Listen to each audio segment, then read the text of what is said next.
Assalamualaikum warahmatullahi wabarakatuh.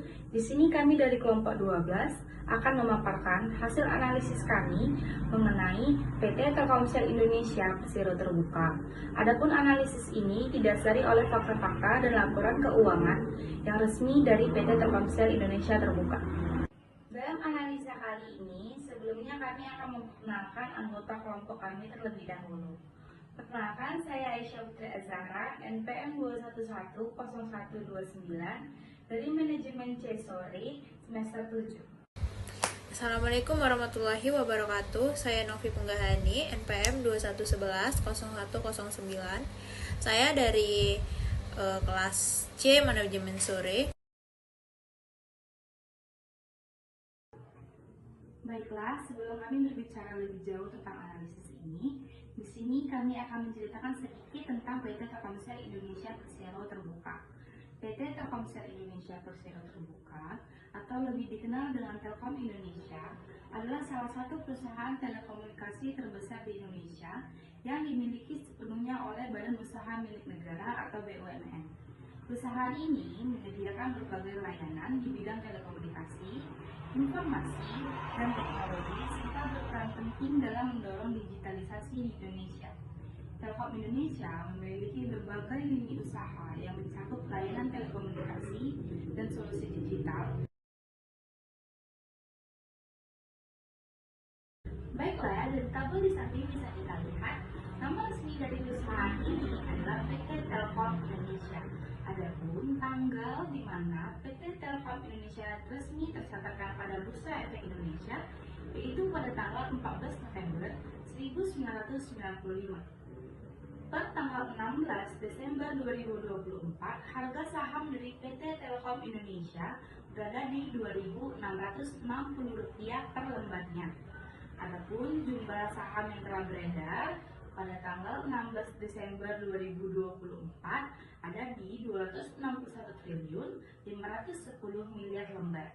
Adapun pemegang saham resmi dari perusahaan ini 52,9% pemerintahan Indonesia, 43,80% oleh publik atau masyarakat Indonesia, dan 4,11% ada di The Bank of New York Mellon Corporation. Adapun jumlah karyawan per tanggal 31 Maret 2024 ada di 23.064 orang. Adapun lini bisnis terbesar dari PT Telkomsel Indonesia ada di PT Telekomunikasi Indonesia Internasional atau TELIN, kedua ada PT Sigma Cipta Cakara atau Sigma, dan ketiga ada PT Multimedia Nusantara atau Telkom Mitra.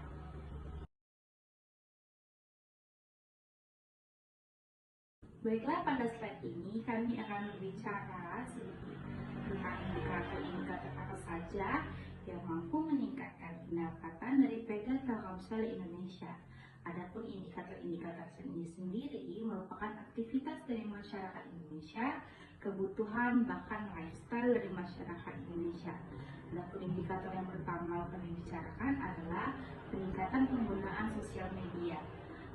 Pada Desember 2024 tercatatkan bahwa jumlah pengguna internet di Indonesia mencapai 221,56 juta jiwa, ataupun 79,5% dari populasi masyarakat Indonesia, dengan platform media sosial yang diunggulkan seperti WhatsApp, Facebook, TikTok dan menunjukkan dominasinya. Hal ini tentu saja meningkatkan pendapatan dari PT Telkomsel Indonesia dengan jumlah pengguna internet yang terus bertambah. Layanan internet broadband, IndiHome, dan seluler Telkomsel berpotensi mendapatkan lebih banyak lagi pelanggan, baik individu maupun kelompok bisnis.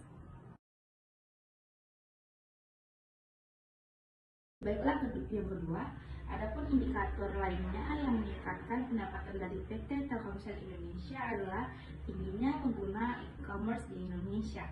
Peningkatan penggunaan e-commerce memberikan dampak positif bagi PT Telkom Indonesia.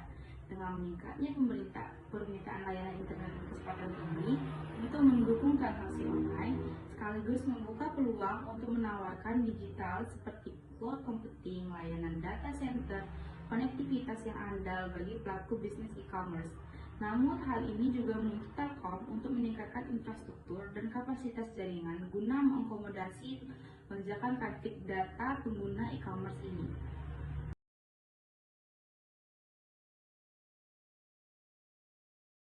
Baiklah, indikator yang ketiga adalah teknologi development. Pengembangan teknologi secara langsung mempengaruhi kehidupan masyarakat sehari-hari. Bukan hanya aktivitasnya, namun beberapa aktivitas menjadi sangat pokok menggunakan layanan internet. Mendorong Telkom Indonesia untuk menyediakan layanan internet yang lebih cepat, stabil, dan handal seperti menciptakan jaringan 5G. Hal ini mendukung berbagai aktivitas digital, mulai dari bekerja dari rumah atau work from home yang membutuhkan koneksi video call tanpa gangguan, pembelajaran jarak jauh dengan akses materi online, hingga kebutuhan hiburan seperti streaming film berkualitas tinggi, bermain game online, dan belanja di platform e-commerce, seperti yang saya sampaikan pada indikator yang kedua. Sehingga dengan peningkatan teknologi ini, masyarakat menjadi lebih produktif dalam penggunaan jasa telekomunikasi Indonesia.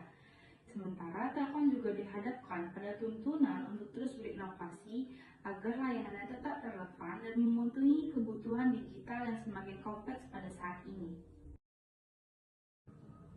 Baiklah, pada indikator terakhir ini, kami menceritakan tentang peningkatan penggunaan pembayaran digital. Di era digitalisasi yang terus berkembang, masyarakat lebih memilih untuk membayar apapun dengan cara online ataupun berbasis teknologi.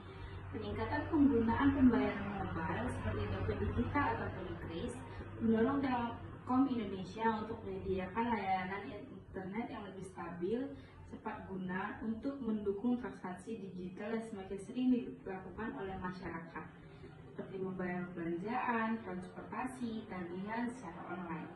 Dengan semakin populernya aplikasi pembayaran digital, Telkom berpeluang untuk mengembangkan dan menawarkan solusi infrastruktur digital tambahannya, seperti data center, layanan cloud computing, guna mendukung operasional dan keamanan transaksi digital tersebut. Hal ini juga memerlukan peningkatan kapasitas jaringan agar tetap dapat mengakomodasi lonjakan tarif data, memberikan dampak positif bagi pertumbuhan perusahaan, meskipun juga menghadirkan tantangan bersaing dengan menyediakan teknologi lain di sektor finance.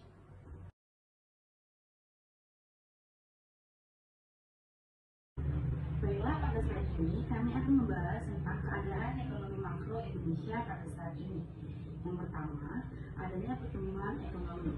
Pada kuartal ketiga pada 2024, ekonomi Indonesia tumbuh sebesar 4,95% secara tahunan, sedikit melambat dari kuartal sebelumnya yaitu 5,05%. Pertumbuhan ini didukung oleh investasi yang meningkat, terutama pada proyek infrastruktur seperti pembangunan ibu kota Nusantara ataupun IKN di Kalimantan, serta perkembangan teknologi yang pesat. Pemerintah optimis mempertahankan pertumbuhan di atas 5% hingga pada akhir tahun dengan memanfaatkan inovasi teknologi untuk memperkuat produktivitas dan saingan ekonomi nasional.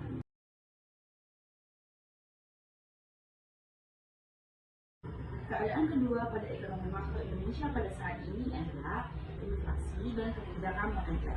Pada kuartal ketiga tahun 2024, inflasi Indonesia tercatat sebesar 1,84% secara tahunan atau year of year pada September, turun dari 2,12% pada Agustus. Bank Indonesia mempertahankan suku bunga acuan di level 6,25% untuk menjaga inflasi tetap dalam target dan menstabilkan nilai tukar rupiahnya. Stabilitas inflasi didukung oleh kebijakan pengendalian harga pangan melalui operasi pasar murah, bantuan pangan, dan kerjasama antar daerah yang dikoordinasi oleh Tim Pengendali Inflasi Pusat Daerah atau TPID dan TPID, Kebijakan Infrastruktur Teknologi dan Informasi.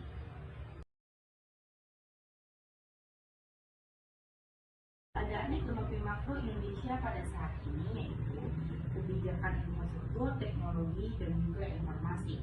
Kebijakan teknologi dan informasi Indonesia saat ini fokus pada pengembangan infrastruktur digital, peningkatan literasi digital, digital serta mendorong adopsi teknologi dalam berbagai sektor kehidupan. Beberapa kebijakan utama yang sedang diterapkan oleh pemerintah Indonesia.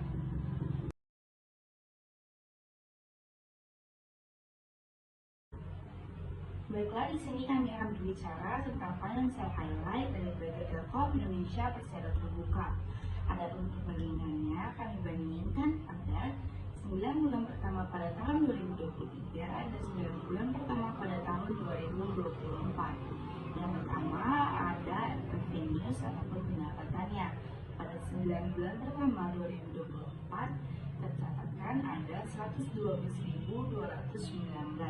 Sementara di 9 bulan pertama 2023 tercatatkan hanya 111.238. Dalam artian di sini terjadinya pertumbuhan sebesar 0,9%. Yang kedua ada expensive ataupun pengeluaran. Pada 9 bulan pertama 2024 tercatatkan ada 79.769. Sementara pada tahun 2023 tercatatkan di 76.256. Artinya di sini terciptanya pertumbuhan sebesar 4,6%. Yang ketiga ada EBITDA. Pada 9 bulan pertama 2024 tercatatkan ada 56.627.000. Sementara di 9 bulan pertama pada 2023 tercatatkan sebanyak 59.063. Dalam artian persentasenya menurun sebesar 4,1%. Yang keempat ada net income. Pada 9 bulan pertama 2024 tercatatkan ada 17.675. Sementara di 9 bulan pertama pada 2023 tercatatkan hanya di 19.499. Dalam artian pertumbuhannya menurun sebesar 9,4%. Yang keempat adalah normalized EBITDA. Pada tahun 2024 di 9 bulan pertama tercatatkan ada 57.807. Sementara di 9 bulan pertama 2023 tercatatkan 59.063. Artinya di sini terjadinya penurunan persentase sebesar 2,1%. Yang terakhir ada operating net income. Pada 9 bulan pertama 2024 tercatatkan ada 18.643. Sementara di 9 bulan pertama 2023 tercatatkan ada di 19.644. Artinya persentasenya menurun di 5,1%. Baiklah, berikut adalah key highlight dari PT Telkom Indonesia Persero Terbuka. Pada kuartal ketiga 2024, Telkom membukukan pendapatan konsolidasinya sebesar 112,2 triliun rupiah yang bertumbuh sebesar 0,9% year-over-year. Segmen data, internet, IT service meningkat di 7,2% year-over-year menjadi 67,9 triliun rupiah. Sementara EBITDA tercatat di 56,6 triliun dengan margin 50,5%. Dan laba bersihnya mencapai 17,7 triliun rupiah dengan margin 15,8%. Telkom menunjukkan komitmen kuat dalam memperkuat posisi sebagai pemimpin sektor telekomunikasi dan teknologi informasi terbesar di Indonesia dengan fokus pada inovasi transformasi digital untuk memenuhi kebutuhan pelanggan dan mendukung pertumbuhan ekonomi digital nasional. Yang ketiga, Telkomsel mencapai pelapor dalam pengembangan jaringan 5G di Indonesia dengan meluncurkan layanan 5G di berbagai kota besar sejak awal 2021 dan terus memperluas pada layanan 2024. Teknologi 5G ini memberikan kecepatan internet yang lebih tinggi, latensi yang lebih rendah, dan kapasitas jaringan yang lebih besar, yang membuka peluang untuk aplikasi berbasis Internet of Things atau IoT, Smart Cities pada industri 4.0.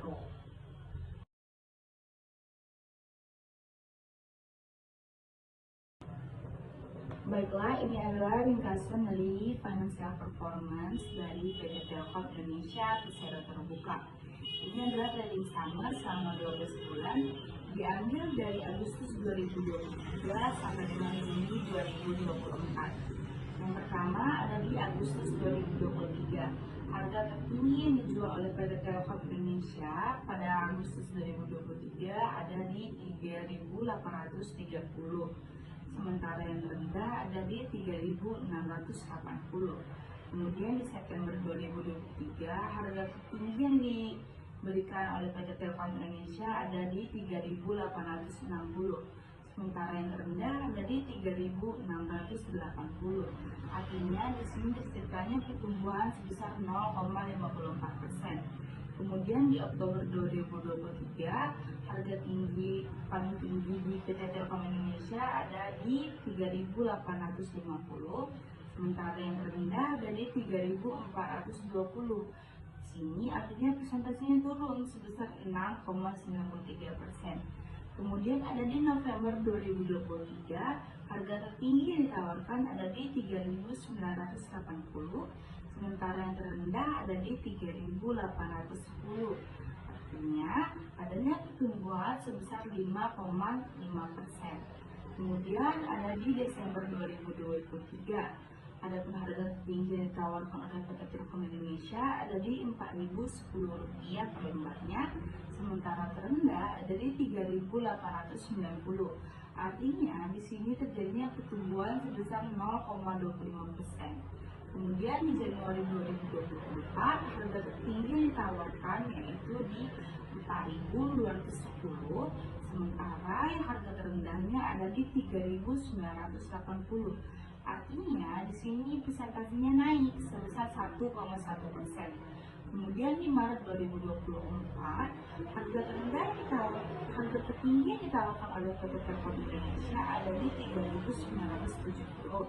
Sementara yang terendah ada di 3.470. Di sini terjadinya penurunan besar-besaran sebesar 13,25%. Kemudian ada di April 2024, harga tertinggi yang ditawarkan ada di 3.510, sementara harga terendah yang ditawarkan ada di 3.030 per lembar. Artinya di sini terjadinya penurunan sebesar 8,65%. Kemudian pada Mei 2024, harga tertinggi yang ditawarkan oleh PT Telkom Indonesia ada di 3.160. Sementara harga terendahnya ada di 2.810. Di sini terjadinya penurunan yang drastis ada di 8,52%. Kemudian pada Juni 2024 harga tertinggi yang ditawarkan oleh PT Telkom Indonesia ada di 3.130. Sementara harga terendahnya ada di 2.720. Terjadinya peningkatan sebesar 7,93%. Kemudian pada Juli 2024 dicatatkan harga tertinggi oleh PT Telkom Indonesia ada di 3.250, sementara harga terendahnya ada di 2.820. Di sini terjadinya penurunan sebesar 7,9%.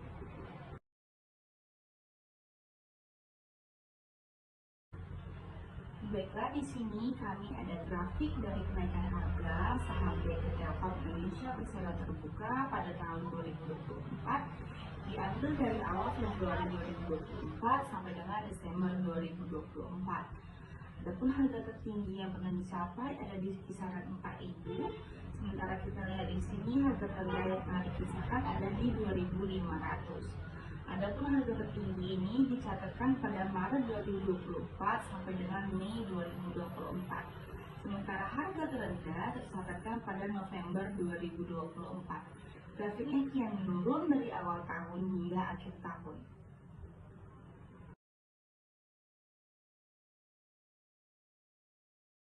Baiklah, di sini kami akan berbicara tentang presentasi pemegang saham PT Telkom Indonesia Persero Terbuka. Adapun komposisi pemegang saham ini dibagi menjadi 3. Yang pertama adalah Negara Republik Indonesia atau Badan Usaha Milik Negara. Sepenuhnya labanya masuk kepada dividen negara. Kedua ada masyarakat resmi Indonesia ataupun publik. Dan yang ketiga adalah pihak luar ataupun kerjasama dengan negara lain. Yang pertama, 52,9% itu milik negara Republik Indonesia. Yang kedua, 47,80% itu milik Republik Indonesia. Dan ketiga ada 0,05% milik pihak luar. Selanjutnya ada analisis SWOT PT Telkom Indonesia. Yang pertama itu ada strength atau kekuatan. PT Telkom merupakan perusahaan telekomunikasi terbesar yang paling dominan di Indonesia dengan pangsa pasar yang signifikan di berbagai segmen, termasuk layanan telepon rumah, internet, broadband, dan layanan seluler melalui anak perusahaannya Telkomsel. Telkom memiliki infrastruktur jaringan yang sangat luas baik di wilayah perkotaan maupun pedesaan, termasuk jaringan serat optik atau fiber optik yang memungkinkan penyediaan layanan internet berkecepatan tinggi. Selanjutnya itu ada weakness atau kelemahan. Meskipun Telkom telah mengembangkan layanan digital dan inovatif, sebagian besar pendapatan perusahaan masih bergantung pada layanan telekomunikasi tradisional seperti layanan telepon rumah dan broadband berbasis kabel. Layanan-layanan ini mulai menghadapi tekanan akibat transformasi teknologi dengan semakin berkembangnya teknologi nirkabel dan layanan berbasis internet atau OTT yang mengancam model bisnis tradisional. Ada juga opportunities atau peluang. Indonesia sebagai negara dengan populasi besar dan penetrasi internet yang terus berkembang menawarkan peluang besar bagi Telkom untuk memperluas dan mengembangkan layanan digital. Telkom dapat memanfaatkan tren transformasi digital dengan sedang berlangsung di Indonesia, termasuk menyediakan layanan berbasis cloud, Internet of Things atau LOT, serta solusi teknologi untuk sektor bisnis dan industri. Yang terakhir itu ada threat atau ancaman. Industri telekomunikasi Indonesia sangat kompetitif dengan banyak pemain besar yang terus berinovasi dan meningkatkan kualitas pelayanan mereka. Selain kompetisi dari perusahaan yang besar seperti XL Axiata, Indosat, Ooredoo, dan Smartfren, Telkom juga harus menghadapi ancaman dari penyedia layanan baru yang lebih agile dan berorientasi digital yang menawarkan layanan lebih murah atau dengan teknologi yang lebih maju. Wilayah operasional dan layanan prospek masa depan yang diharapkan PT Telkom Indonesia. Pertama kita bahas wilayah operasional dan layanannya terlebih dulu.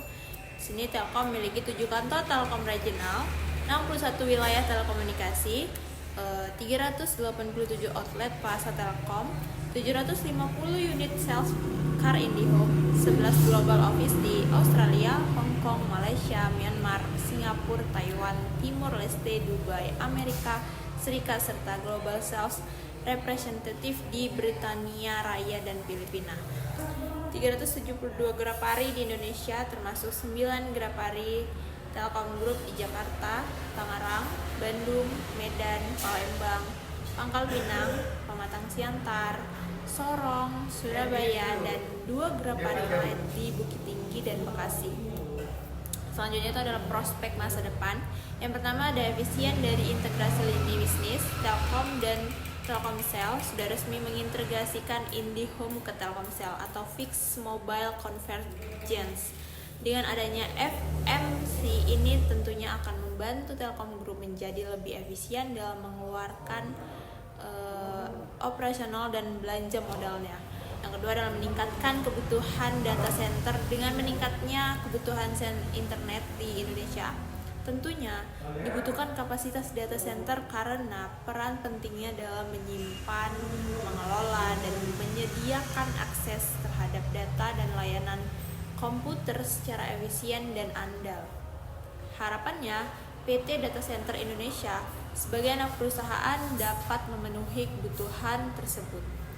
Dan yang ketiga ada potensi peningkatan bisnis Telkom dengan potensi growth yang menjanjikan meningkatnya jumlah pengguna smartphone dan e-commerce di Indonesia di beberapa tahun ke depan akan menjadi key growth driver dari Telkom. Jajaran Komisaris Eksekutif PT Telkom Indonesia, Komisaris Utama yaitu Bambang Permadi Sumantri Brojonegoro, Komisaris Independen yaitu Silmi Karim, Bono Daru Aji, Abdi Negara Nurdin, Marcelino Rumambu Pandin, Ismail Rizal Malaranggeng, Isa Rahmatarwata, Arya Mahendra Sinulinga. Direktur utama yaitu Ririk Adriansyah, direktur yaitu Bogi Wijaksono, Afriwandi, Budi Setiawan Wijaya, FM Venusiana, Herlan Wijenarko, Muhammad Fajrin Rashid, Honesti Basri, Heri Supriyadi. Berikut ini adalah anak perusahaan yang dimiliki langsung oleh Telkom. Revenue yang dihasilkan oleh subsidiari ini terkonsolidasi sebagai revenue Telkom Group. Yang pertama ada Telkomsel. PT Telekomunikasi Seluler adalah operator seluler dengan jaringan terluas yang telah menjangkau lebih dari 90% populasi Indonesia dengan bisnis inti jasa telekomunikasi seluler dan penyelenggaraan jaringan telekomunikasi seluler. Yang kedua adalah PINS Sarana. PT PINS Indonesia adalah perusahaan yang menyediakan berbagai peralatan teknologi, integrasi, perangkat, jaringan, sistem, proses, dan Internet of Things atau IoT. Yang ketiga ada Multimedia Nusantara atau Telkometra, adalah perusahaan investasi dan subholding yang melakukan ekspansi ke berbagai layanan dasar, layanan digital, dan industri ITC melalui ekuisisi dan partnership serta membangun ekosistem bisnis yang kuat. Yang keempat ada Telkom Akses atau PT Telkom Akses adalah perusahaan yang bergerak dalam jasa pengelolaan infrastruktur jaringan akses, fixed broadband, manajemen service. Yang kelima ada Telkomsat atau PT Telkom Satelit Indonesia adalah perusahaan dengan portofolio bisnis satelit yang memberikan layanan digital berbasis satelit dari hulu sampai hilir dengan fokus pada kebutuhan pelanggan, customer orient. Yang keenam ada Telin atau PT Telekomunikasi Indonesia Internasional adalah operator telekomunikasi global yang menyediakan solusi layanan telekomunikasi dan IT di luar negeri dengan jaringan 7 anak perusahaan beroperasi aktif di luar negara. 7 ada Mitratel. PT Daya Mitra Telekomunikasi adalah perusahaan yang menyediakan infrastruktur layanan menara telekomunikasi atau tower provider berskala nasional dengan bisnis inti meliputi tower construction dan tower manage service atau collection and reseller.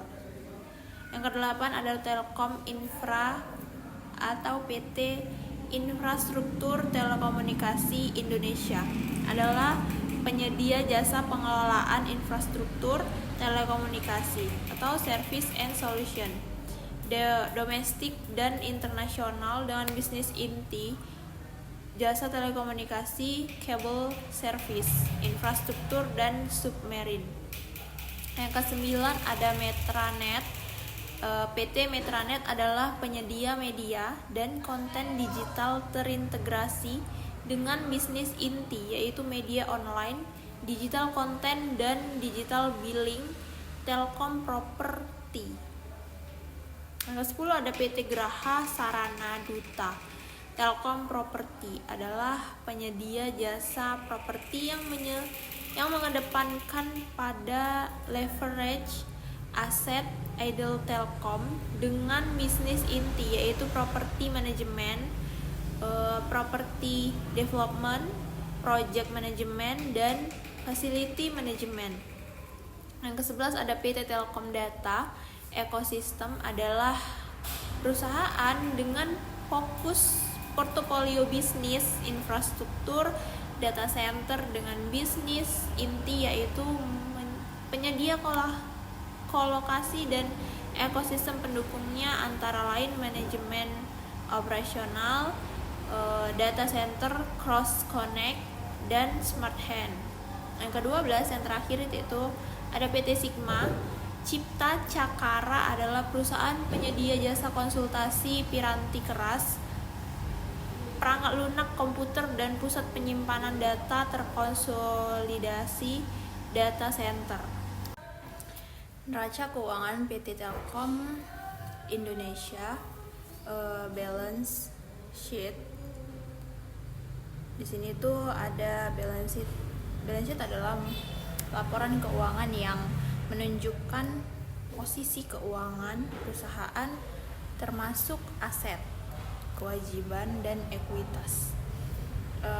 Aset itu menjelaskan bahwa total aset meningkat secara konsisten dari 246 miliar pada Desember 2020 menjadi 285 miliar pada Juni 2024. Meningkatkan signifikan pada fixed asset sebagai indikator investasi perusahaan. Ini perubahan pada total liabilitas yang juga meningkat dari 126 miliar menjadi 138 miliar. Namun kenaikan ini masih diimbangi oleh kenaikan ekuitas. Nah, ekuitas ini ada total ekuitas menunjukkan pertumbuhan dari 120 miliar pada 2020 menjadi 147 miliar pada 2024. Artinya perusahaan berhasil meningkatkan nilai yang dimiliki pemegang saham. Secara keseluruhan, laporan ini itu menunjukkan PT Telkom Indonesia memiliki pertumbuhan aset dan ekuitas yang stabil meskipun ada kenaikan kewajiban. Selanjutnya di slide selanjutnya itu ada arus kas dan rasio keuangan PT Telkom Indonesia, mencakup dua bagian, yaitu yang pertama itu ada cash flow statement, menunjukkan aliran masuk dan keluar kas. Rasio keuangan digunakan untuk menganalisis kesehatan keuangan perusahaan. Arus kas, net cash operating kas dari operasional tetap positif tetapi mengalami penurunan pada 2023 dan 2024. Hal ini menunjukkan adanya penurunan efisiensi operasional. Net cash investing menunjukkan investasi aktif perusahaan. Meskipun jumlahnya negatif, artinya perusahaan sedang aktif membeli aset. Selanjutnya itu ada rasio keuangan, ada IPS, yaitu earning per share meningkat dari 190 pada 2020 menjadi 244 pada 2024, menunjukkan laba per lembar saham bertambah. Sedangkan di sini ROE-nya itu turun dari 24,45% pada 2020 menjadi 10,47% pada 2024. Artinya efisien perusahaan dalam menghasilkan laba dari ekuitas menurun. Dividen yield juga stabil meningkat hingga 4,52% di 2024 yang menjadi kabar baik bagi investor. Arus kas operasional menunjukkan performa yang masih kuat, namun ada sedikit penurunan laba relatif terhadap ekuitas. Hal ini diimbangi oleh dividen yang terus meningkat, yang menarik bagi pemegang saham. Analisis data keuangan PT Telkom Indonesia Persero Tbk atau TLKM. Pendapatan perusahaan mengalami peningkatan secara konsisten dari periode Desember 2020 hingga Desember 2023. Meskipun mengalami penurunan di bulan Juni 2024, interest dan finance cost, biaya bunga dan keuangan mengalami fluktuasi dengan penurunan yang signifikan di periode Desember 2022. Sini juga ada ETB, yaitu laba sebelum pajak, menunjukkan tren yang mirip dengan pendapatan mengalami peningkatan hingga Desember 2023, tetapi mengalami penurunan di bulan Juni juga 2024.